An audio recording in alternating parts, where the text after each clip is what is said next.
Hello students. सो बेटा हम अपनी जर्नी को आगे बढ़ाते हैं। हाइब्रिडाइजेशन पार्ट 2 वीडियो स्टार्ट कर रहे हैं। ठीक है, आपको केवल जो पहली वीडियो थी केवल और केवल आपको थोड़ा सा 3D व्यू है ना देना था कि कैसे ऑर्बिटल्स आपस में मिक्स होती हैं। अब हम पूरा हाइब्रिडाइजेशन का धीमे पहले क्या होता है हाइब्रिडाइजेशन उसकी बात करेंगे, फिर उसके बाद कंडीशंस कब होगा हाइब्रिडाइजेशन, फिर उसके हाइब्रिडाइजेशन के कुछ फीचर्स डिस्कस करेंगे, फिर हाइब्रिडाइजेशन कैसे निकालते हैं कंपाउंड्स का वो डिस्कस करेंगे, और लास्ट में एक छोटी सी शॉर्ट ट्रिक दे देंगे आपको जो कंपटीशन के क्वेश्चन सॉल्व करने के लिए लोग यूज करते हैं। स्टार्ट करें हाइब्रिडाइजेशन।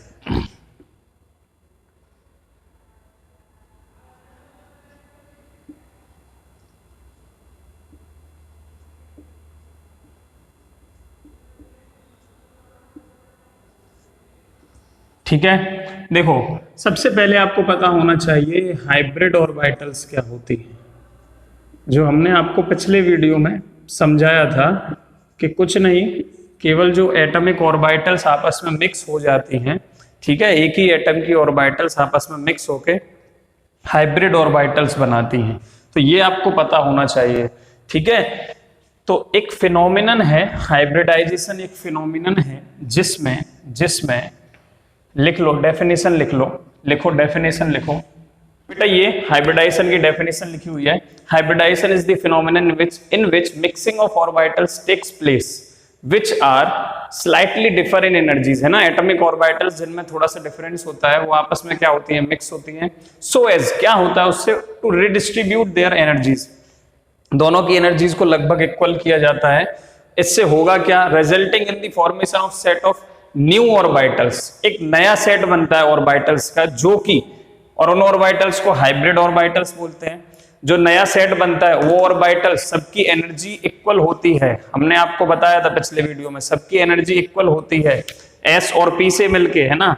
ये था, याद होगा कार्बन वाले केस में ये था 2s यहां थी और 2p यहां थी, तो एक s और 3p मिल रही थी बेटा। 2s और 2p जब मिक्स हो रही थी तो जो चार नई बनी थी, 1 2 3 4, ये जो चार बनी है sp3, ये चारों की चारों sp3 थी, चारों sp हैं, ये भी sp3, ये भी sp3, ये भी sp3।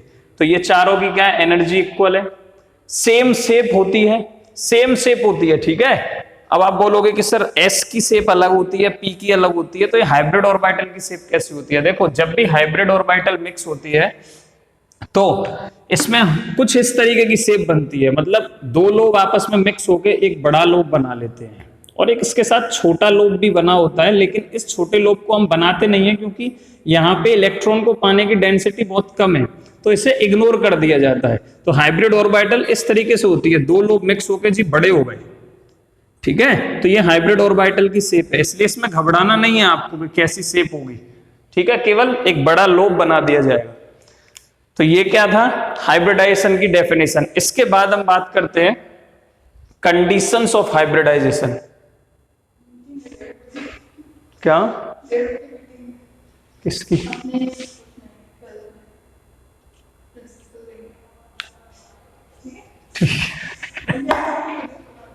हाँ बन जाएगी।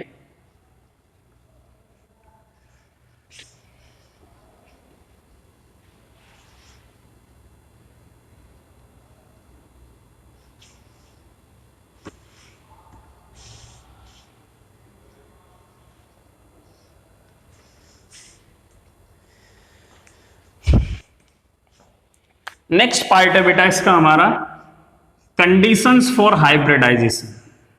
एक एक पॉइंट है ना, एक एक चीज आपको अच्छे से तैयार करनी है, जिस वे से हम जा रहे हैं कब हाइब्रिडाइजेशन होगा। Conditions for hybridisation.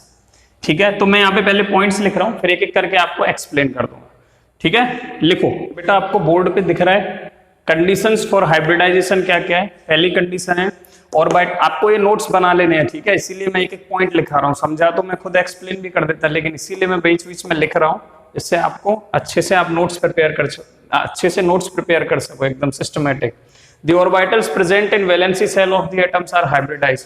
हमेशा हाइब्रिडाइजेशन में कौन पार्टिसिपेट करेगा, जो वैलेंसी सेल की ऑर्बिटल्स होंगी। तुम्हें पता है सेल के अंदर सब सेल होती है, फिर उसके अंदर ऑर्बिटल्स होती है, यही तो था सीक्वेंस।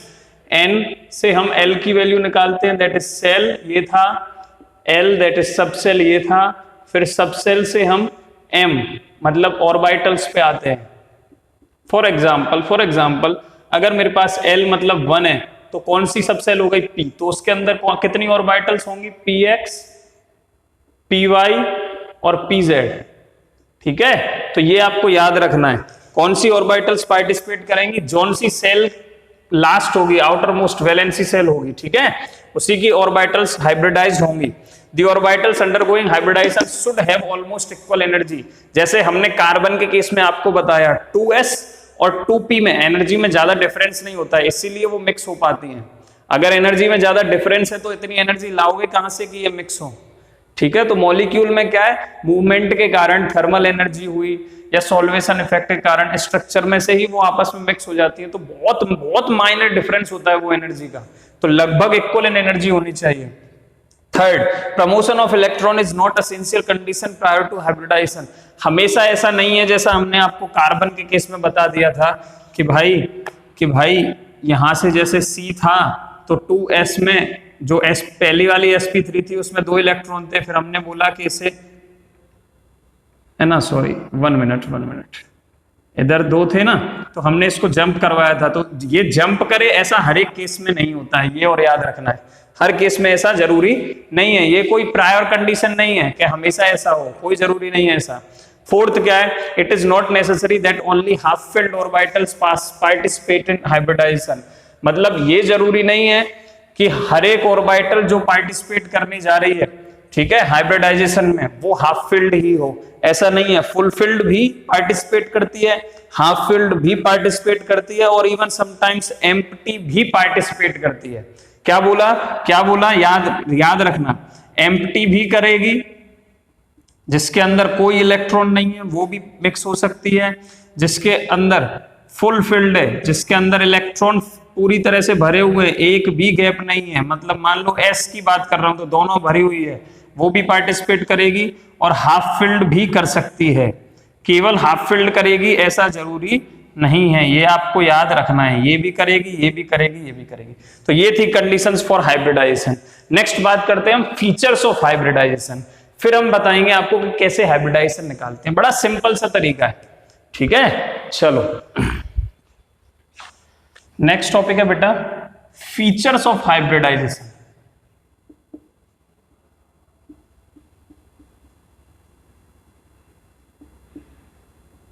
ठीक है, हाइब्रिडाइजेशन करने से क्या होगा, हमें उसका क्या क्या फायदा मिलेगा।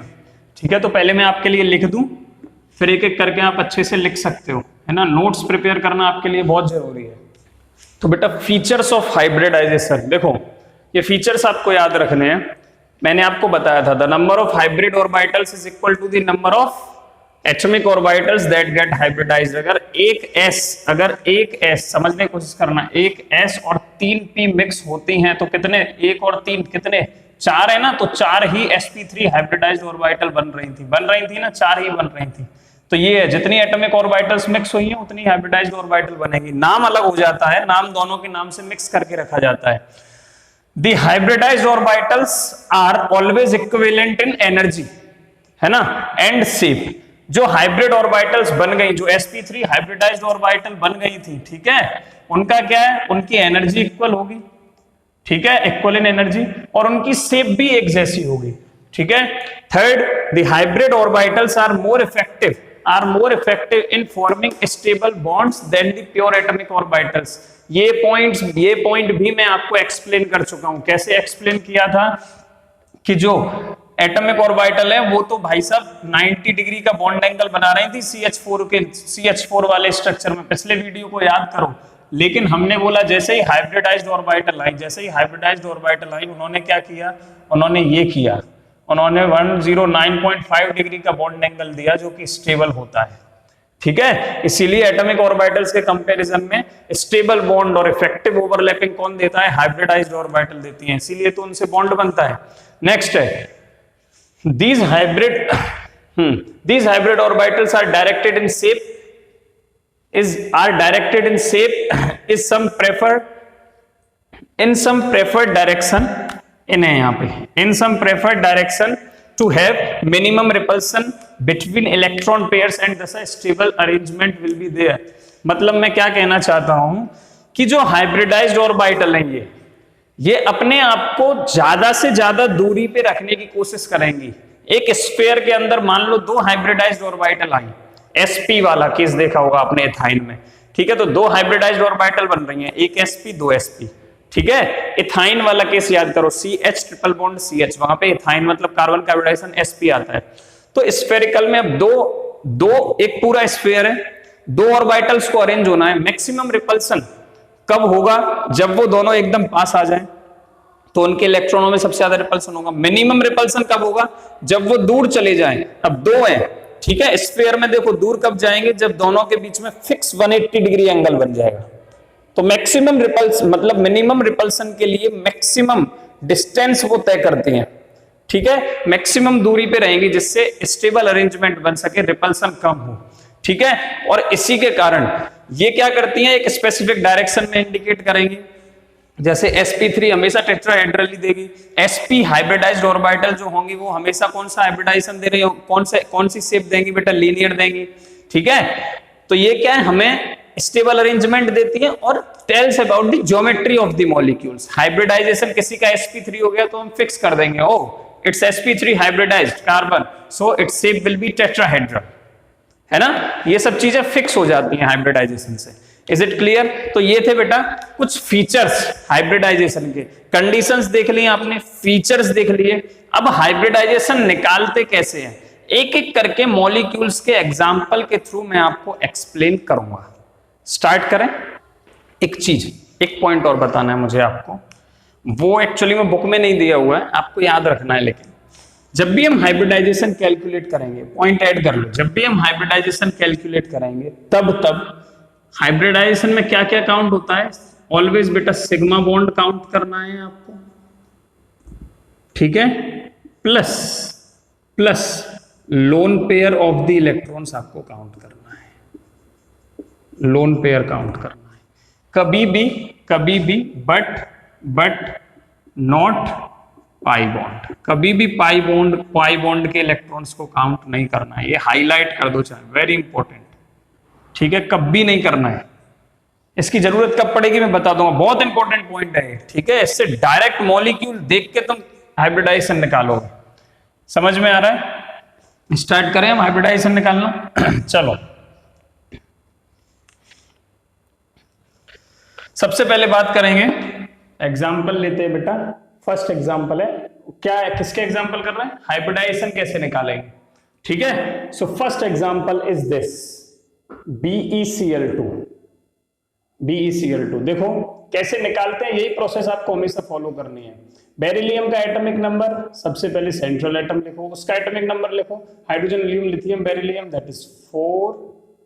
कॉन्फ़िगरेशन आउटर मोस्ट कितना होगा? 2s2, है ना। आउटर मोस्ट कितना होगा? 2s2। अब इसके पास देखो 2s मतलब सेकंड सेल की s सब सेल है तो 2p भी होगी, है ना। तो इसकी 2s में 2 इलेक्ट्रॉन है, लेकिन इसकी 2p जो 2p साइड में बनी है वो खाली है, ठीक है। बॉन्ड कितने करने हैं मेरे को? Cl2 मतलब 2 Cl बॉन्ड करने हैं। Be इन ग्राउंड स्टेट ये होगा, ठीक है। फिर हम क्या करते हैं, एक्साइटेड स्टेट में लेके जाते हैं ऐसे, Be इन एक्साइटेड स्टेट। क्या होगा एक्साइटेड स्टेट में बेटा? एक इलेक्ट्रॉन जंप कर जाएगा, यहां पे क्या बन गया? ये बन गया जी, ठीक है, ये बन गया। अब ये आपस में देखो, अभी तक ये 2s है, ये 2p है, ये क्या है? आपस में मर्ज होंगी, मिक्स होंगी, इंटरमिक्स होंगी, और कौन सी ऑर्बिटल बनेगी? sp ऑर्बिटल बन जाएगी। एक s और एक p ऑर्बिटल मिक्स होगी आपस में, ठीक है। तो जो ऑर्बिटल बनेगी वो कुछ ऐसी होगी। आपको है ना हर बार ऐसे काट के नहीं लिखना है, एक बार समझा रहा हूं मैं बस। ये बन गई, sp मिक्स हो गई, ठीक है। बाकी दो अभी मिक्स नहीं, बाकी जो है ये एक sp ऑर्बिटल है, ये एक sp ऑर्बिटल है, और दो अलग है, ये दोनों pp है। जो 2p की ये दोनों p बची है ना, ये वाली है। इसमें एक इलेक्ट्रॉन आ गया, जो एक्साइट हुआ था वो इसमें आ गया था इलेक्ट्रॉन। ठीक है, अब क्या होगा, क्लोरीन लिखो बेटा जरा, क्लोरीन का एटॉमिक नंबर 17, इसका आउटर मोस्ट इलेक्ट्रॉनिक कॉन्फ़िगरेशन होगा P5। ठीक है, 3p5 होता है ना, तो P सब सेल में 5 इलेक्ट्रॉन भर दो। कॉन्फ़िगरेशन लिखो अच्छे से, क्लोरीन का configuration 1s2 2s2 2p6 3s2, that is 3p5। ठीक है, तो आउटर मोस्ट लेंगे जो हमको बॉन्ड बनाना है, ये कौन सा आएगा 3p5। तो 3p5 कैसा होगा बेटा, 1 2 3 4 5। ठीक है, 2 क्लोरीन है तो 2 क्लोरीन की p5 बना दो आप, 1 2 3 4 5, ये वाली p और एक ये अनबॉन्डेड, 2 ये अनबॉन्डेड इलेक्ट्रॉन है 2 क्लोरीन पे, तो एक क्या करेगा इसके साथ sp के साथ पेयर करेगा, एक क्या करेगा इस वाली sp के साथ पेयर करेगा। ठीक है, एक इस वाली sp के साथ, एक इस वाली sp के साथ, तो क्या हुआ देखो, sp ऑर्बिटल, 2 ही ऑर्बिटल है इसके पास। ठीक है, बेरिलियम के पास, तो दोनों हाइब्रिडाइज्ड ऑर्बिटल कहां पे रहेंगी, मैक्सिमम दूरी पे रहेंगी, ये हमने आपको सिखाया। तो मैक्सिमम दूरी एक स्फीयर के अंदर कहां होगी, ये स्टार्ट, पहले ये पास में है, अब इन्होंने दूर जाना स्टार्ट किया, दूर जाना स्टार्ट किया, 180 डिग्री पे ही मैक्सिमम दूरी, अगर उससे ज्यादा एंगल बढ़ा नीचे तो फिर से पास आने लग जाएंगे, इसीलिए इसकी एक sp हाइब्रिडाइज्ड ऑर्बिटल इधर होगी, एक इधर होगी।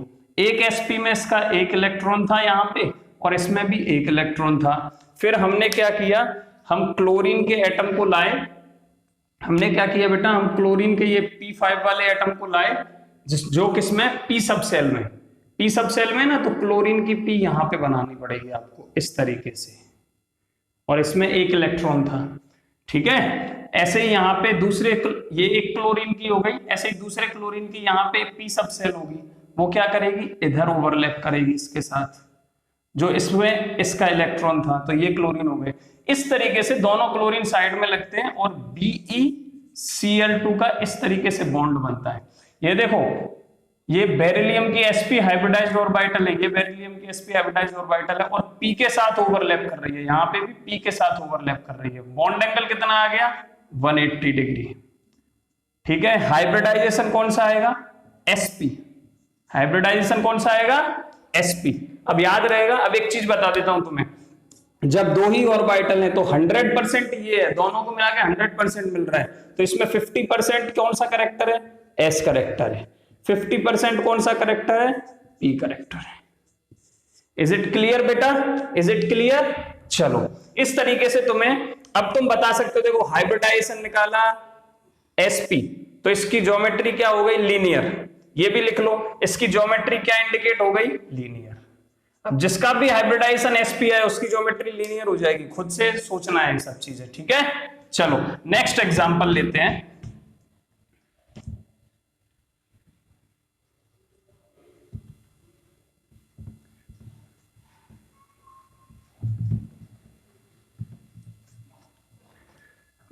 नेक्स्ट एग्जांपल लेते हैं BF3। चलो बताओ जरा, बोरॉन का एटॉमिक नंबर बेटा, बोरॉन का एटॉमिक नंबर होता है सर 5, कॉन्फ़िगरेशन क्या होगा, 1s2 2s2 2p1, यही होगा 1s2 2s2 2p1। देखो अब जरा, आउटर मोस्ट सेल कौन सी है, सेकंड, तो सेकंड की सब सेल बना लो, ये बन गई। p के अंदर, p सब सेल के अंदर 3 ऑर्बिटल, s के अंदर कितने इलेक्ट्रॉन भर रहे हैं, 2, p के अंदर कितने, 1, ये किसमें, बोरोन इन ग्राउंड स्टेट। ठीक है, now boron in excited state. ठीक है बेटा, एक्साइटेड स्टेट में क्या होगा, हमें 3 फ्लोरीन बॉन्ड करने हैं, तो हमें कम से कम 3 अनपेयर्ड इलेक्ट्रॉन चाहिए, तो इसको यहां जंप करा दो। एक्साइटेड स्टेट में क्या होगा, इलेक्ट्रॉन जंप कर जाएगा p में, तो ये आ गया, फिर इसके बाद 1 2। ठीक है, अब होगा क्या, आपस में जिसमें इलेक्ट्रॉन है वो आपस में मिक्स कर जाएंगी, तो ये s और 2p मिक्स करी तो कौन सी हाइब्रिडाइज्ड ऑर्बिटल बन जाएगी, sp2 हाइब्रिडाइज्ड ऑर्बिटल बन जाएगी, कितनी, 3।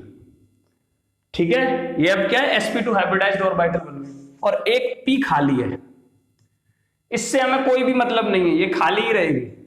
ठीक है, अब क्या होगा, फ्लोरीन आया, फ्लोरीन का एटॉमिक नंबर जी 9, इसका इलेक्ट्रॉनिक कॉन्फ़िगरेशन कितना होगा, आउटर मोस्ट बोलो, केवल आउटर मोस्ट बोलो, 2p 2p5 2p5 है ना।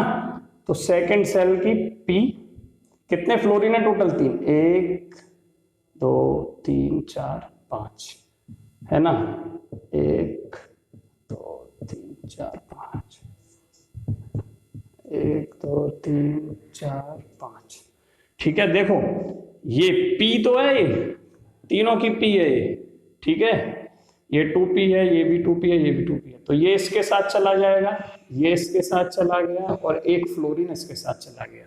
सॉल्ट में अब तुम्हें हर बार ऐसे नहीं बनाना है, सॉल्ट में हमेशा आप क्या करोगे, अब क्या करोगे बता रहा हूं, फ्लोरीन का एक इलेक्ट्रॉन रिवर्स स्पिन में इसके साथ गया, दूसरा फ्लोरीन इसके साथ गया, और तीसरा फ्लोरीन इसके साथ गया। हाइब्रिडाइजेशन क्या हो गया, किस किस में मिक्स हो रहा है, sp2 में। अब मुझे बताओ, ये रहा बोरोन, 3 ऑर्बिटल है, 3 ऑर्बिटल है, हाइब्रिडाइज्ड ऑर्बिटल 3 है, तो 3 बोरॉन के कहां पे बेटा अरेंज होंगी, कुछ इस तरीके से जहां पे रिपल्सन मिनिमम हो, ठीक है, और दूरी मैक्सिमम हो, तो वही फिर ट्राइंगल बन जाता है। फिर क्या ट्राइंगल बन जाता है, ट्राइंगल कैसे बनेगा, एक इधर आ जाएगी हाइब्रिडाइज्ड ऑर्बिटल, एक इधर आ जाएगी और एक ऊपर। इज इट क्लियर, इसमें बोरॉन की में एक इलेक्ट्रॉन है, इसमें बोरॉन की में एक इलेक्ट्रॉन है, और इसमें एक इलेक्ट्रॉन है।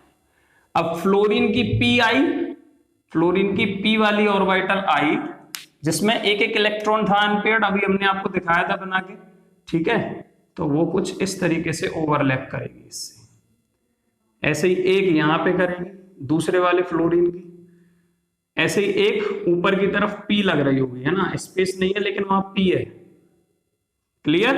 तो इस तरीके से BF3 का स्ट्रक्चर बना, इस पे एक p ऑर्बिटल खाली रह गई, sp हाइब्रिडाइजेशन में 2 p ऑर्बिटल खाली थी, इसमें एक p ऑर्बिटल खाली रह गई, वो कहां रहेगी, ये देखो एक ट्राइंगल बन रहा है, बोरॉन बीच में है, ठीक है बेटा, इस तरीके से बोरॉन बीच में है, ठीक है, और ये ऐसे बनाओ, और जो p ऑर्बिटल होगी वो ऐसे परपेंडिकुलर होगी, एक लोब ऊपर एक लोब नीचे, ठीक है, ये तीनों sp2 हैं, तीनों sp2 हाइब्रिडाइज्ड है।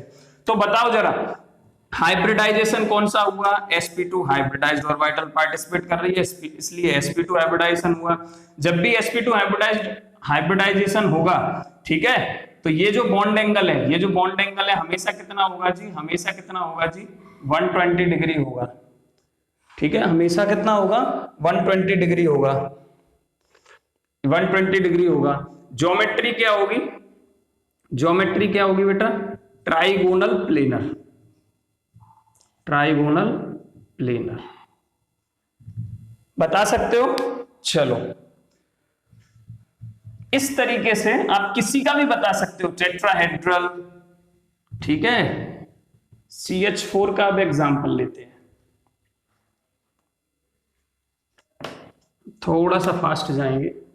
नेक्स्ट एग्जांपल है CH4, कार्बन का atomic number 6, outer most electronic configuration 2s2 2p2, that is 2s2 2p2, ठीक है। हमको कितने 4 हाइड्रोजन बॉन्ड करने जो एक एक इलेक्ट्रॉन के साथ होंगे, तो कम से कम 4 इलेक्ट्रॉन तो अनपेयर्ड चाहिए।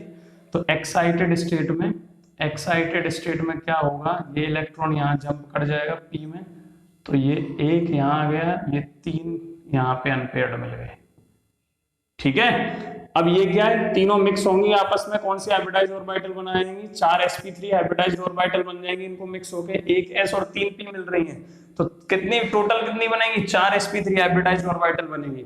अब एक हाइड्रोजन आया, एक इलेक्ट्रॉन यहाँ पे, एक हाइड्रोजन आया, एक इलेक्ट्रॉन यहाँ पे, एक यहाँ पे, हर हाइड्रोजन के पास एक अनपेयर्ड इलेक्ट्रॉन ही तो रहेगा, और वो भी किसमें, 1s में, किसमें रहेगा, 1s में। एक का कॉन्फ़िगरेशन लिख के देख लो, एटॉमिक नंबर 1 तो कॉन्फ़िगरेशन 1s1, तो ओवरलैप कौन सी करेगी, s करेगी sp3 के साथ।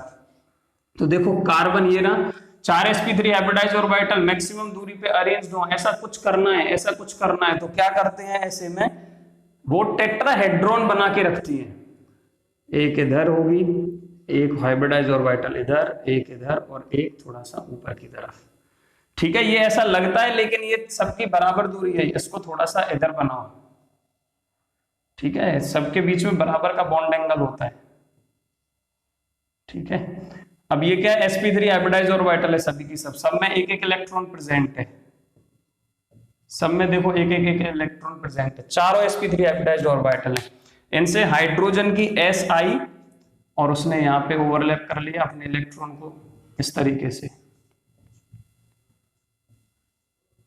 ठीक है, हाइब्रिडाइजेशन क्या हुआ, sp3 हाइब्रिडाइजेशन होगा तो ज्योमेट्री कौन सी होगी, टेट्राहेड्रल होगी। टीडी मतलब टेट्राहेड्रल होगी, बॉन्ड एंगल कितना होगा 109.5 डिग्री। Is it clear? चलो नेक्स्ट एग्जांपल देखो, नेक्स्ट एग्जांपल यहीं पे नीचे देख लो, PCl5। PCl5 जरा फास्फोरस का एटॉमिक नंबर बताओ, फास्फोरस का एटॉमिक नंबर बताओ। नाइट्रोजन के नीचे आता है ना 7 दूनी 14,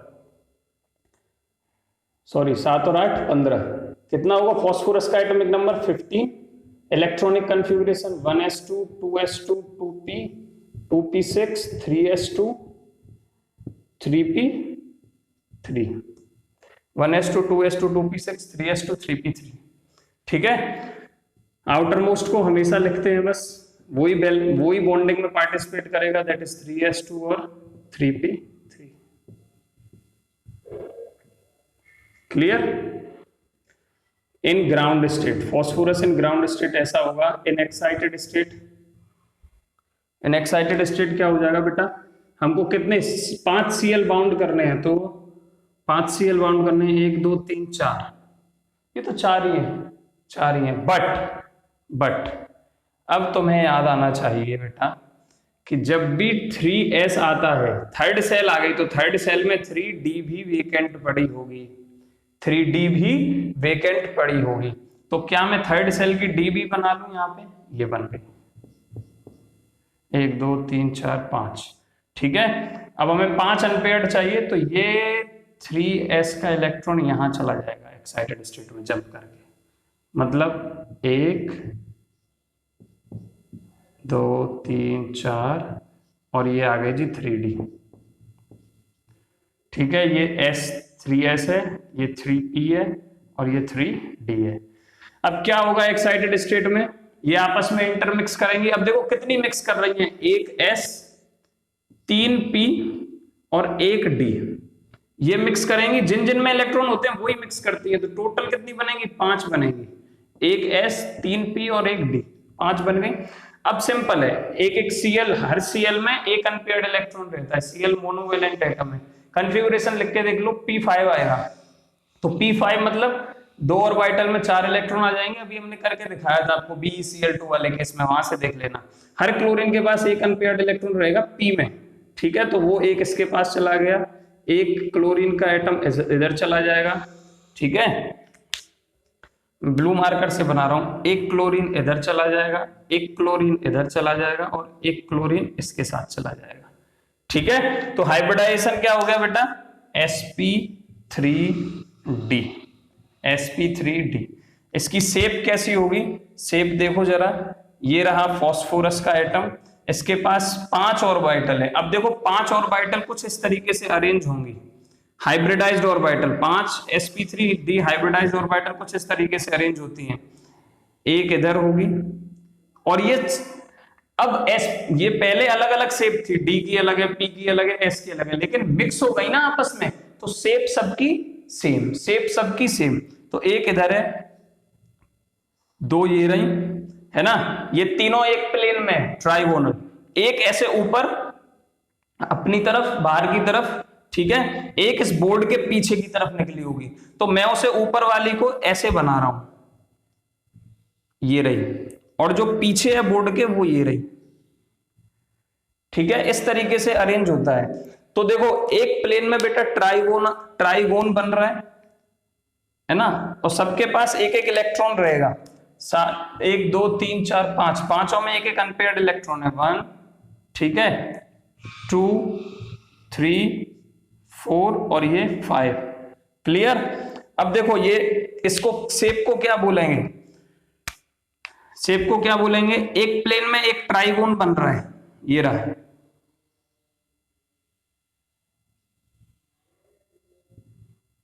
ठीक है, ये तो बन गया ट्राइगोनल। और एक पिरामिड मतलब एक इधर बनेगी बाहर की तरफ, एक नीचे बनेगी, तो इसको बोलेंगे ट्राइगोनल बाइपिरामिडल। ये शेप हम पढ़ चुके हैं ना। तो ये इस तरीके से ट्राइगोनल बाइपिरामिडल, ये प्लेन में एक लोब ऊपर एक लोब नीचे। ठीक है, हाइब्रिडाइज ऑर्बिटल मतलब एक हाइब्रिडाइज ऑर्बिटल ऊपर एक हाइब्रिडाइज ऑर्बिटल नीचे। तो sp3d हाइब्रिडाइजेशन हुआ।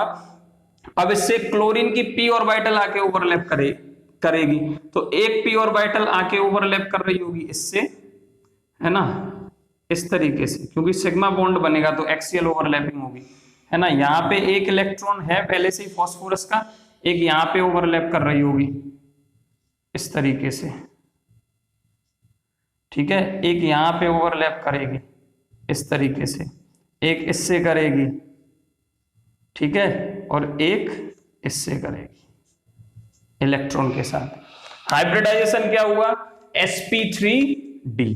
हाइब्रिडाइजेशन क्या हुआ, sp3d।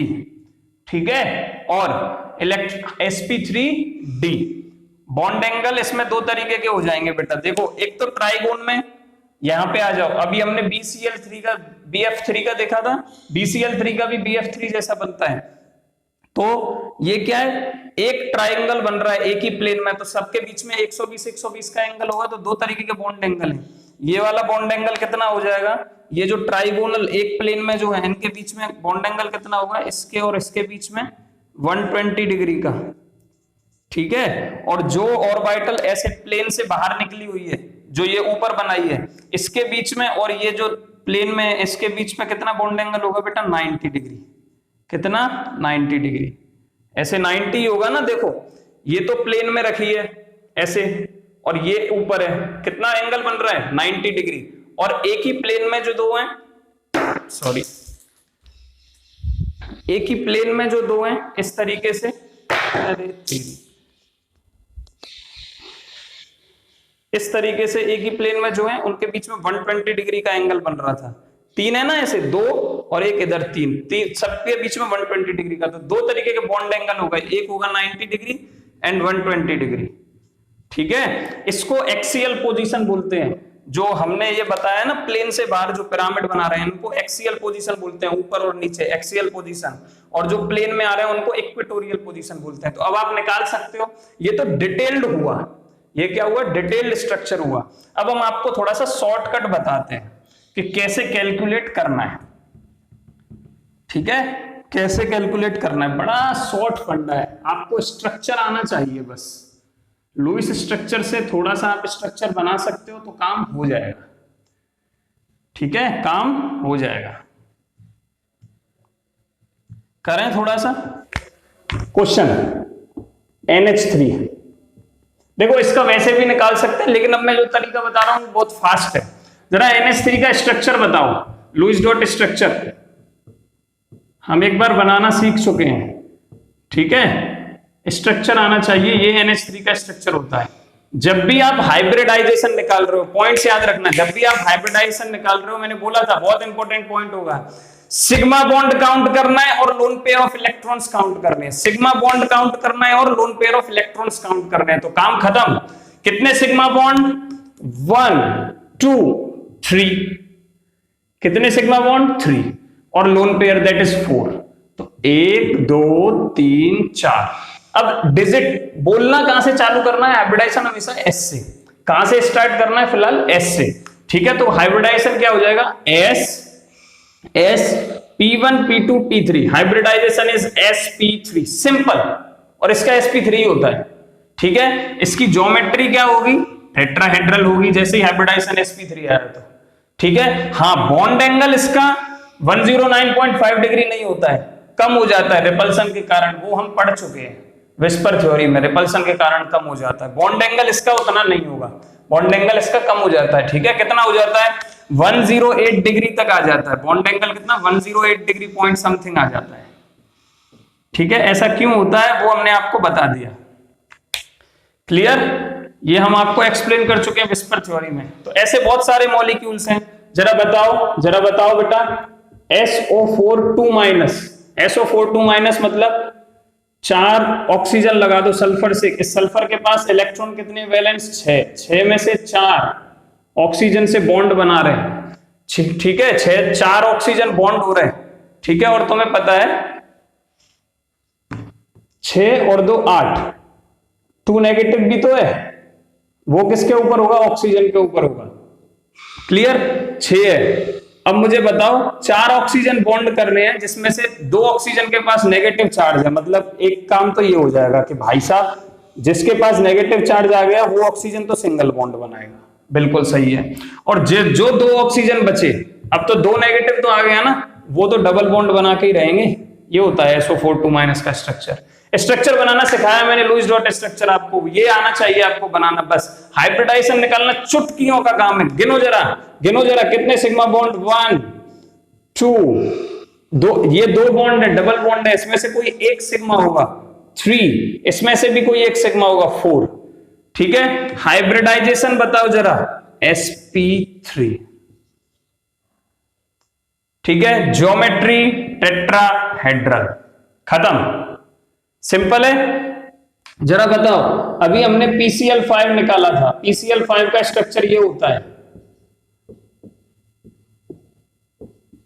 कितने sigma bond, 1 2 3 4 5, hybridisation sp1 p2 p3, 4 हो गए, एक d और जोड़ दो तो हाइब्रिडाइजेशन sp3d, वेरी सिंपल, ठीक है। किसी का भी निकाल सकते हो,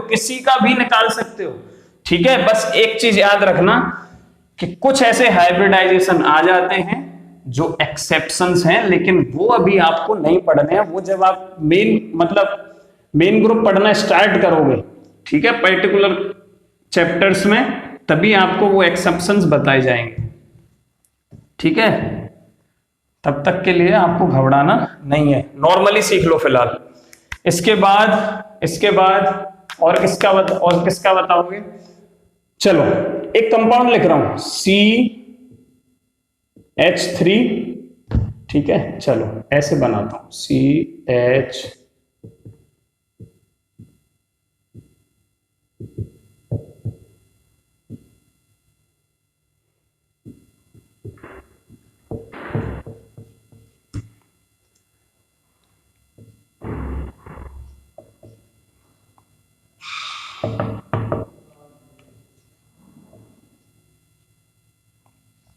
इसमें कार्बन और ऑक्सीजन का तुम्हें हाइब्रिडाइजेशन बताना है, हर कार्बन का, क्या बोला, हर कार्बन का। चलो बताते हैं, जरा ये कार्बन बताओ कितने सिग्मा बॉन्ड बना रखे हैं, 1 2 3 4, हाइब्रिडाइजेशन इज sp3। इस कार्बन पे आओ, 1 2 3, एक पाई बॉन्ड है, डबल बॉन्ड है, मतलब एक पाई बॉन्ड है, एक सिग्मा बॉन्ड है, ठीक है। तो कितने सिग्मा बॉन्ड हो गए, इसने कितने बना रखे हैं, 1 2 3, हाइब्रिडाइजेशन इज sp2, ठीक है। इसने कितने बना रखे हैं, एक sigma bond, 2 sigma bond, 3 sigma bond, तो hybridisation is sp1p2, so sp2। इस कार्बन ने कितने सिग्मा बॉन्ड बना रखे हैं, 1 2, ये 2 तो क्या है, पाई बॉन्ड है। ट्रिपल बॉन्ड में 2 ऊपर वाले पाई बॉन्ड होते हैं, 1 सिग्मा बॉन्ड, तो कितने सिग्मा बॉन्ड है, 1 और 2, कितना हाइब्रिडाइजेशन हो जाएगा, sp, कितना हो गया बेटा, sp। इस पे आओ जरा, इसने 1 2, दैट इज sp। यहां पे आओ जरा, इसका ऑक्सीजन का निकालना है, क्या क्या, सिग्मा बॉन्ड और लोन पेयर सब काउंट करने, 1 2 3 4, इसका हाइब्रिडाइजेशन हो जाएगा sp3। Is it clear? ऐसे भी आप निकाल सकते हो, किसी भी मॉलिक्यूल में, किसी भी एटम का आप हाइब्रिडाइजेशन निकाल सकते हो। इज इट क्लियर बेटा, समझ में आ रहा है? ठीक है, इससे फास्ट कुछ भी नहीं है। बाकी हर ट्रिक की लिमिटेशंस है, याद रखना। मैं आपको ट्रिक्स, नंबर ऑफ ट्रिक्स बता सकता हूं, 3-4 तो मुझे ही पता है, ठीक है, 3-4 तो मुझे ही पता है, लेकिन उसका कोई फायदा नहीं है, उसका कोई फायदा नहीं है। समझ में आ रहा है? तो आप किसी का भी निकाल सकते हो। जरा इसका निकालो, सल्फर इन H2S, हाइब्रिडाइजेशन बताना है। सल्फर इन H2S क्या स्ट्रक्चर होता है? सल्फर होगा, इससे एक हाइड्रोजन बॉन्ड होगा। सल्फर के वैलेंस इलेक्ट्रॉन कितने होते हैं बेटा? 6 होते हैं ना, ऑक्सीजन फैमिली का मेंबर है, तो 2 इसने बॉन्ड बना लिए, तो इसके पास 4 बचे, मतलब 2 लोन पेयर बना के रह रहा होगा। ठीक है, कितने? 1 2 3 4 लोन पेयर और सिग्मा बॉन्ड काउंट करते हैं ना, तो 1 2 3 4, that is S P1 P2 P3, that is sp3। ठीक है, समझ में आ रहा है? बताओ जरा। SF6 सल्फर का, SF6 वाले मॉलिक्यूल में सल्फर का हाइब्रिडाइजेशन बताना है। तो सल्फर कितने बॉन्ड बना सकता है? 6 बना सकता है, और 6 ही बना रहा है। क्या कर रहा है? 6 ही बॉन्ड बना रहा है। 1 2 3 4 5 6। ठीक है, तो हाइब्रिडाइजेशन देखो 1 2 3 4 5 6। sp1 p2 p3 अभी कंप्लीट नहीं हुआ। फिर क्या आता है आगे? d1 d2, है ना? तो sp3 d2। Hybridisation is very simple, sp3 d2। ठीक है, और जब भी sp3 d2 हाइब्रिडाइजेशन होगा, ये जो शेप है, ये कौन सी आ गई बेटा? ऑक्टाहेड्रल। ऑक्टाहेड्रल याद रखना, जब भी हाइब्रिडाइजेशन sp3 d2 होगा, हमेशा ज्योमेट्री क्या होगी? यहां तो शेप और ज्योमेट्री दोनों ही सेम है, ऑक्टाहेड्रल होगी। ठीक है, बॉन्ड एंगल 90 डिग्री सब में। देखो ये लगभग एक स्क्वायर है जो एक प्लेन में है। ये वाला फ्लोरीन जो ऊपर बना है वो आपकी तरफ निकला हुआ है, जो नीचे वाला फ्लोरीन है वो बोर्ड के पीछे है। तो इनके बीच में भी 90 डिग्री एंगल है। स्क्वायर में हमेशा 90 डिग्री एंगल होता है। ये 90 डिग्री एंगल के बॉन्ड्स है सब, जो डिस्टेंस पे है। ठीक है, और ऊपर जो निकला है वो तो 90 पे होगा ही प्लेन से, है ना? इसके बीच में यहां से बोर्ड से 90 डिग्री एंगल बन रहा है, जो पीछे उस पे भी 90 डिग्री। हाइब्रिडाइजेशन किसी का भी निकाल सकते हो। ठीक है बेटा, कोई दिक्कत नहीं है। चलो, अगर आपको निकालना है तो हाइब्रिडाइजेशन के लिए लिख लो, लिखना चाहो तो 1/2, ठीक है, number of valence electron on central atom, valence electrons on central atom, ठीक है, प्लस ऐड करना है if negative charge on molecule या कंपाउंड, माइनस करना है पॉजिटिव चार्ज ऑन मॉलिक्यूल और compound, and plus number of monovalent atom कितने हैं? Monovalent atom. ठीक है, एग्जाम्पल देखें एक आध। एक ऐसा एग्जाम्पल लेते हैं जो अभी तक हमने नहीं कराया है ना? चलो एग्जाम्पल लेते हैं, CH4 लेते हैं। ठीक है, दो चीज का देखेंगे, CH4 और NH4 प्लस का। CH4 एक एग्जाम्पल ले रहे हैं, इसका हाइब्रिडाइजेशन बताओ। इसका हाइब्रिडाइजेशन क्या है? जरा फॉर्मूले में रखो, 1/2।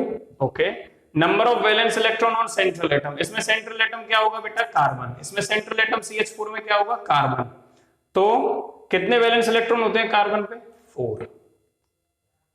प्लस करना है नेगेटिव चार्ज ऑन मॉलिक्यूल। इसके ऊपर तो कोई नेगेटिव चार्ज है ही नहीं, जस्ट अगर नेगेटिव चार्ज नहीं है तो उसको स्किप कर दो इस फॉर्मूले में से, उसे छोड़ दो, आगे बढ़ो। देन माइनस करना है positive charge on molecule, positive charge भी नहीं है जी, इसको भी छोड़ो, आगे बढ़ो। Then number of monovalent atom, monovalent atom क्या होता है ये भी लिख लो, जिसके पास एक वैलेंसी से किसी से बॉन्ड बना रहा हो, है ना? जो एटम किसी से एक वैलेंसी से बॉन्ड बना रहा हो, और फिर भी याद रखना है तो लिखो HFCl Br एंड I, ये सब मोनोवेलेंट एटम में आ जाएंगे। ठीक है, ये सब मोनोवेलेंट एटम है, इनके पास लास्ट में अनपेयर्ड इलेक्ट्रॉन एक रहता है, तो एक से ही बॉन्ड बनाएंगे। ठीक है, कितने हैं मोनोवेलेंट एटम जी? 4। तो कितना आ गया? 1/2, 8, दैट इज कैंसिल हो गया 4 के लिए hybridisation sp1 p2 p3, that is sp3। Very simple, ये भी ट्रिक आप यूज कर सकते हो। नेक्स्ट आओ NH4 प्लस, जरा चेक करते हैं। 1/2, नाइट्रोजन के ऊपर वैलेंस इलेक्ट्रॉन कितने होते हैं? 5 होते हैं जी, आउटर मोस्ट सेल में, है ना? कितने होंगे? 5 होंगे। इसके ऊपर नेगेटिव चार्ज कोई है नहीं, पॉजिटिव चार्ज है, तो उसमें से पॉजिटिव चार्ज को माइनस करना है, 5 - 1, then plus number of monovalent atom hydrogen कितने हैं? 4। तो कितना आ गया? 1/2, 5 - 1, दैट इज 4 बचा। सेम ऊपर वाले जैसा बन गया, 4 + 4, ठीक है। तो 8/2 दैट इज 4, और वो उसके लिए भी क्या आ गया sp3। sp3 हाइब्रिडाइजेशन मतलब टेट्राहेड्रल ज्योमेट्री, समझ में आ रहा है ना। नेक्स्ट एक एग्जांपल ले लेते हैं, PO4 3-, PO4 3-, इसमें आपको फास्फोरस का बताना है। तो 1/2 फास्फोरस के वैलेंस इलेक्ट्रॉन नाइट्रोजन फैमिली का मेंबर है, मतलब 5 होंगे, माइनस, ठीक है। पहले प्लस करनी है अगर नेगेटिव चार्ज ऑन मॉलिक्यूल है, हाँ इसमें नेगेटिव चार्ज है जी 3 है तो हमने ऐड कर दिया, बिल्कुल। देन माइनस करना है positive charge on molecule, positive charge उसमें नहीं है तो स्किप इट, आगे बढ़ो। Plus number of monovalent atom, number of monovalent atom इसमें नहीं है। ऑक्सीजन तो बाईवेलेंट है, मोनोवेलेंट एटम केवल ये होंगे, रट लो इन्हें, अगर समझ में नहीं आता है तो रट लो। क्यों होंगे, देखो हाइड्रोजन के पास अनपेयर्ड इलेक्ट्रॉन होता है एक, किसी से भी बॉन्ड बनाएगा एक से ही बनाएगा। फ्लोरीन के पास एक अनपेयर्ड इलेक्ट्रॉन होता है, इसके पास भी एक अनपेयर्ड इलेक्ट्रॉन होगा, इसके पास भी आउटर मोस्ट उसमें ऑर्बिटल में एक, ठीक है। तो इसमें कुछ नहीं है। अब क्या बचा, that is 1/2, 5 + 3 that is 8, cancel करो 4, so answer is 4 that is sp3। क्या आ गया, sp3। क्रॉस चेकिंग करनी है तो देखो PO4 3- का ये स्ट्रक्चर होता है, 4 ऑक्सीजन में से 3 पे नेगेटिव है, मतलब 3 ऑक्सीजन सिंगल बॉन्ड बना के रह रहे होंगे। आपको दिख रहा है नीचे तक, एक बार मुझे चेक कर लेने दो, ठीक है। इसको मिटा रहा हूं मैं थोड़ा सा, ज्यादा नीचे नहीं जाना चाहता, ठीक है। PO4 3- मतलब 3 ऑक्सीजन पे नेगेटिव है और 1 ऑक्सीजन डबल बॉन्ड हुआ है। जरा गिनो सिग्मा बॉन्ड कितने हैं, 1 2 3 4, एक ये तो दो डबल बॉन्ड है मतलब एक पाई है एक सिग्मा है, एक गिनना है मतलब आपको, तो 1 2 3 4, 4 में क्या हाइब्रिडाइजेशन आता है, sp3, और PO4 3- का क्या हाइब्रिडाइजेशन आ गया, sp3। किसका आया ये sp3 हाइब्रिडाइजेशन, फॉस्फोरस इन PO4 3-। तो इस तरीके से भी आप काफी क्वेश्चंस कैलकुलेट कर सकते हो। ये था बेटा हाइब्रिडाइजेशन के बारे में पूरी, आपके जितना पॉसिबल है अभी फिलहाल के लिए आपके लेवल पे उतना मैंने एक्सप्लेन किया है। हाँ, ये मत सोचना कि ये कंप्लीट कॉन्सेप्ट ऑफ हाइब्रिडाइजेशन है, फिर से बोल रहा हूं एक्सेप्शंस आएंगे, वो हम आपको रेगुलर चैप्टर जब आएगा, पर्टिकुलर चैप्टर, जैसे P ब्लॉक में कुछ एक्सेप्शंस हैं, S ब्लॉक के कुछ अलग होंगे, D ब्लॉक में कुछ और चेंजेस आएंगे, तो वो हम आपको वहीं पे बताएंगे, ठीक है। तब तक के लिए बेटा अच्छे से पढ़ते रहिए, bye bye and thank you for watching my videos.